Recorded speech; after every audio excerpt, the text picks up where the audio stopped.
All right, so welcome to the first episode. Ang title of this episode is the very first thing that you market.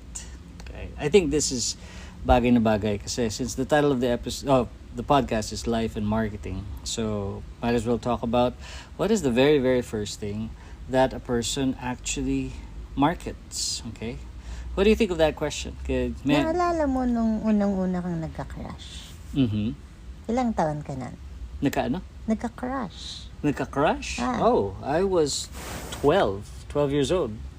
Naalala mo kung sino yung crush mo? I think her name was... Mag-ingat ka sa mga sagot mo. Guys, piece of advice, never talk about... Sagot na. Never talk about your exes with your wife. Go. Yes, I think it starts with the letter J.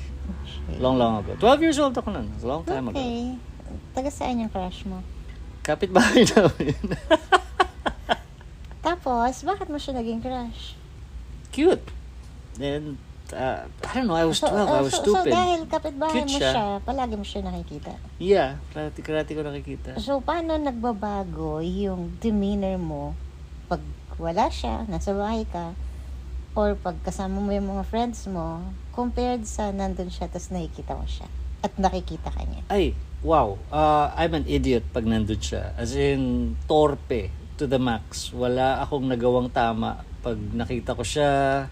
Lalo na pag nakita ko tumitingin sa akin and I'm playing with my friends. It's like, wala akong magawang tama. I can't remember some details. Basta I do remember na nagkasabay kami sa kalye. Pauwi na siya, pauwi na ako. And, di ba, ang ideal dun pag nakita mo yung crush mo, you'll walk faster para maabutan mo and then kikwentuhan mo na and then you walk home, di ba? Ako hindi. Inunahan ko siya, naglalakad ako, nagmadali ako. I walk faster than she did hanggang sa makarating ako sa bahay. So, nagka-crush ba siya Torpe to. No, she didn't like me. Nare-realize mo kung bakit? I haven't really thought about it in a long time. So, I guess hindi niya ako type. Probably. Bakit parang hindi niya ako crush eh. Ba't hindi ka niya type? I don't know, masyado akong gwapo para sa kanya. It has something to do with marketing. Okay, expound. Sige. Balik tayo sa naalala mo nung high school. Sige, elementary yun eh. Naalala mo yung unang crush mo ng high school? In high school? Yeah, I do. Yo, naging girlfriend ko. Ay, no. The very first one na naging crush ko ng high school, yes, I do. Nasa soiree kami in their school. Our class visited their class in their school. Nagkaroon kami ng soiree. Torpe pa rin ako nun. Yung crush... Yeah? Hindi ko ma-explain. Sige. Pero, di ba, usually, pagka nagkakaroon ka ng crush, iba yung galaw mo. Iba yung arte mo pag nandiyan yung crush mo. Bakit nag-iiba? I mean, kasi nagpapa-impress ako. Nung older ka na. Nung older ako, nung natuto na ako, nung hindi na ako torpe, pa-impress na ako, papogi na ako ng husto. In other words, I was marketing myself better. Sa crush mo. Yes, exactly. Bakit? Kasi, gusto mo na yung makita ng crush mo, yung pogi na Mark, yung magaling... Charming na Mark. Okay. Yeah. So, that in essence, is marketing. So, in other words, I learned to market myself only in high school. Prior to that, no idea what the hell I was doing. Actually, baka hindi lang sa crush yan eh. Baka, remember pag nag-a-apply tayo sa school, nag-apply tayo ng college. Natandaan mo na kung nag-apply ka ng college? Yes, definitely. Actually, it's the same as applying at work. It's the same principles. Kahit college lang muna. College pa lang, yeah. It's the same thing. Ano pinagdaanan mo ng there's exams, there's interviews, there's... yung dalawang yan. There's exams and there's interviews. Naalala mo ng interview? Yeah, kailangan mo humarap dun sa dean mo? Or somebody. Kailangan gwapo. Kailangan naka-polo shirt ka, naka-slacks, leather shoes, tie even. Para pa-impress talaga. Otherwise, kung hindi ka nag-show up ng gwapo talaga dun, it's like a dinner date. Siyempre, kailangan pogi points maximum para sa'yo. In other words, you were also marketing yourself. Correct. Bakit? Ang dami niyong aplikante eh. Correct. Diba? I mean, ilang daang libo yung gustong, daang libo kasi nga state university. Ilang daang libo yung gustong pumasok, pero ilang libo lang yung tatanggapin. Exactly. So, gusto mong mag-stand out. And kung gusto mong mag-stand out, syempre, gagandahan mo yung lahat. Physical, amoy mo, look mo, behavior mo, salita mo, kasi paperwork mo. Kasi gusto mong gumawa ng magandang impression doon sa tao. Yes, exactly. So, yun yung sinasabi natin na marami nagsasabi na may merong kagandahan sa loob. Ano yun? Exactly. What's inside is outside. Pero hindi Sa unang-unang tingin, hindi mo pwedeng i-discount yung importance ng itsura, how you dress, how you talk, how you walk, kasi yun yung unang-unang makikita ng tao na kaharap mo. Exactly. Hindi naman lahat ng tao aalamin kung ano ba yung anong klaseng tao ka, di ba? Kasi sa dami ng mga tao na kakompetensya mo, maaasahan mo pa ba na aalamin nila kung ano ka? Actually, dagdagan ko yan. I got into a debate once with a friend of mine, and we were talking about, he was siding with, why is it that the first impression is always physical? It's like, it's so unfair. Kasi hindi naman lahat ng tao gwapo or maganda, macho or whatnot. I mean, a lot of people, yung value nila nasa loob.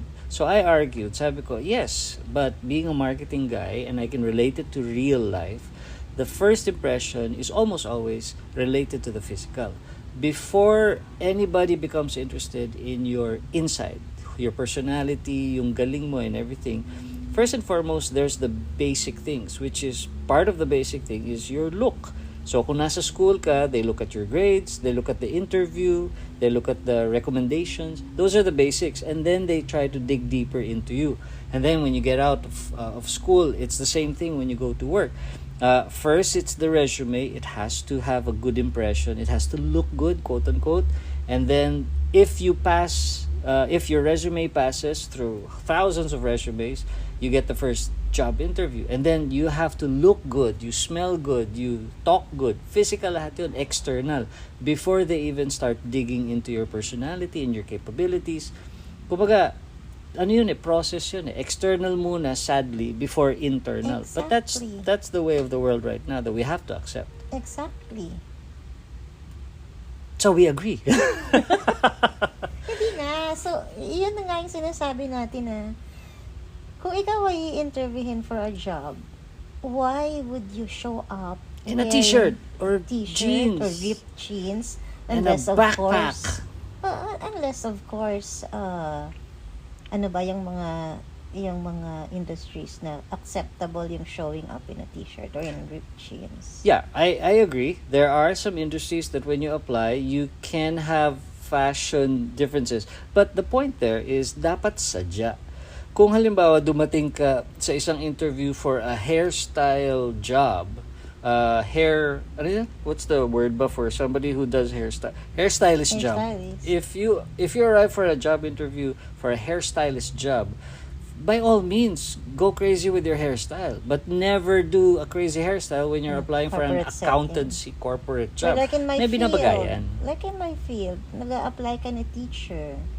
I mean, why would you show up in a chinelas or in a chinelas-like footwear, diba? And that's what I have been observing in corporate life for the past decade. Napansin ko, the people that I interview, they arrive in dirty sneakers, ripped jeans, t-shirt, printed t-shirt to, and a backpack na hindi nila tinatanggal during the interview. Hindi sila nakagroom, hindi sila nag-shave, and gusot-gusut parang galing sa ropero yun. Paano kung sasabihin kayo, ako to eh. Well, then the first impression there, good point. Then the first impression there for somebody like me who's doing the interview is, it seems like you don't care enough about this job interview to follow the basic expectations. So it's not about, tama ka, you know, we should appreciate people for their own individuality and their own styles. But there's a time and place for everything. And a job interview is not a time or a place for your individuality. It is the time and place for you to conform to what is expected of you at that interview. So, If they are expecting that you dress up in a coat and tie, by all means you dress up and go to the interview in a coat and tie. But if you think, based on your research, they are a casual company wearing t-shirt and jeans, by all means, pwede. Don't show up in a t-shirt pa rin. I wouldn't. It's Pero, an interview. Yes, Paano exactly. kung yung kasama mo na nagpapa-interview, naka-planchadong slacks and polo? Dapat minamatch mo man lang yun, at least. Yeah, I mean, hindi, equal footing kayong lahat. Hindi kayo lahat lalo nung mag-i-interview sa inyo. Tapos you show up na parang kakagising mo lang. Alam mo yung, I'm sure you've heard of this one, dress for the job that you want, not for the job that you have. So pag dumating ka as an interviewee, my rule is don't look like an interviewee, dress like the boss. Sa akin, parang mas magandang rule yan. You overdress. It's better to overdress. You have interviewed many applicants in the past. Mm-hmm. Tama? Yep. Tinitignan mo ba yung resume bago mo sila kausapin? Definitely. That's the first thing. Before we even call people to show up for a job interview, it's the resume for sure. And then we dig deep into their Facebook account, we Google their names, and then we check out whatever we can find out online. Have you ever interviewed somebody na parang so-so lang yung kanyang itsura pero nakita mo yung resume niya? Wow, ang bigat. Yes, we have. Tapos, meron din naman na parang yung itsura niya parang ang ganda-ganda ng itsura niya. Pero yung resume niya parang wala. So, sinong mas may weight doon? Ako personally, I would lean to, depends on the job. If it were a frontline job where the person needs to be pretty or handsome, talks well, kahit mahina yung credentials on paper, on the resume, like they didn't get certificates or bachelor's degree or master's degree or experiences, wala sila nun. But they talk well, they look good, they know how to carry themselves, and the job is a frontline job where they face customers, and I need them to be just the way they are. Like, they can talk well and look good. Then, mas malakas yung ganun na timpla. But if I needed somebody with brains, with a strong strategic thinking, good memory, organization skills, and all of that is shown through the resume, tsaka yung history ng work niya and everything. But physically, they don't look great, they don't dress well, medyo walang fashion sense and everything. But the job is gonna be inside the office for most of the time. 99% of the day and the year, nasa loob siya ng office that kami lang makakita. I don't mind. Kasi ang kailangan ko is yung strengths niya on paper. So, the looks, medyo hindi ko kailangan masyado yun for that particular job. So, may timpla siya. There's a particular mix that you have to kind of balance and weigh. In other words, malaking-malaki yung play kung papaano pinipresent ng tao sarili niya. Sa employer. Mm-mm. And that's marketing. Yes, that is marketing. Because you're selling you market yourself. Yeah. And you're papasok din yun yung you choose where you apply. Na eksakto yung credentials mo, yung looks mo, yung capabilities mo, the way you talk, dun sa job that you're applying for. If you get it wrong, then you end up paulit-ulit, you keep on trying because ikaw mismo mali yung pinipili mong job for you. May Hindi mga lang ganun. yun actually sa trabaho. Estudyante ka pa lang, di ba? I mean, syempre, papasok ka, plansyado yung gamit mo. Same thing. Nakasuklay ka, nakaligo ka man lang, di ba? Toothbrush man lang. Correct. Kasi nga, gusto mo na magkaroon ng magandang impression sa mga tao. Correct. And that's the very first thing that you market. Kasi mo yung sarili mo. Exactly. Sa dinami-dami ng tao, iyon yung isa sa mga paraan kung paano ka mag-stand out. So we agree that it starts with yourself as early as possible.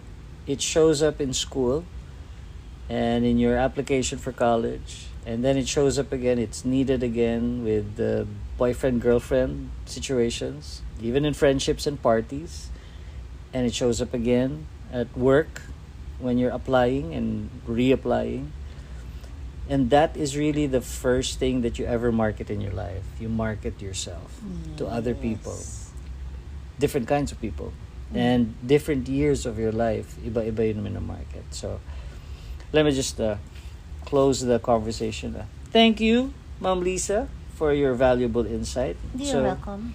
Guys, remember, the very first thing, the lesson here is, the very first thing that you ever market is yourself. That is true when we were young, and that is true until probably the day we die, but more so in the middle, where it counts with your job, with your relationships, with yourself, with dealing with society, colleagues.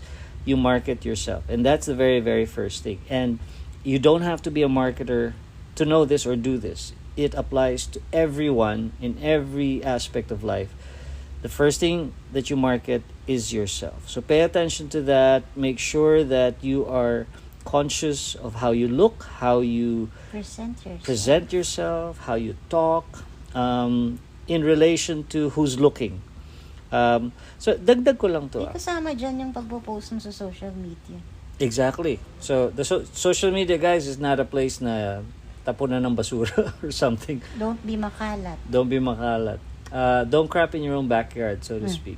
Add ko lang to. Some people kasi say na don't care what people think, or try not to care what people think. Just make yourself happy. May katotohanan yun. But in reality, hindi lang ikaw ang tao sa mundo. Exactly. Hindi ka mabubuhay nang mag-isa ka. At hindi mo iniisip yung iniisip ng iba kasi hindi ka nag-iisa sa mundo. Yeah, you're not the only one. And you are a social being in a society where you interact with everybody. But anyway, that's a very good another day topic na discussion. So let's just close it as if you're thinking, but I want to express myself and I should not care what people think. From a certain perspective, yes, you can say that. But for the most part, and this is where our experience comes in that we want to share with you. For the most part, that is the wrong way of thinking. You should care what people think. There are certain circumstances, and with maturity, you will recognize which circumstances they are. But most of the situations that you're in, you should care what people think and how they think about you and how they see you. Okay? Bilang lang, in my personal experience, very rare, very few yung moments na you can afford to say, I don't care what people think, I'm gonna do this one. Yes, may mga moments na ganun, but not all the time. Anyway, thank you for listening. We hope that helps, and see you on the next episode. Bye. Bye.